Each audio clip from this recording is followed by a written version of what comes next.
থেকে সর্বশেষ সে বুঝে দিতে পারত সেই আত্মীয় ছিল আমাদের বিচার বিভাগ।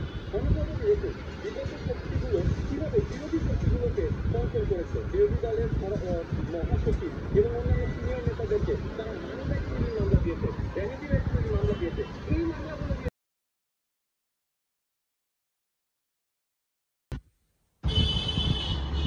মাননীয় সভাপতি, আপনাকে অসংখ্য ধন্যবাদ। মাননীয় সভাপতি, তাদের কথা হচ্ছে আমরা অনেক কিছু করতে চাই। প্রশ্ন হচ্ছে একটা গণতান্ত্রিক দেশে এই সিদ্ধান্তগুলো কে নেয়? খুব স্বাভাবিকভাবে এই সিদ্ধান্তগুলো নেই আপনার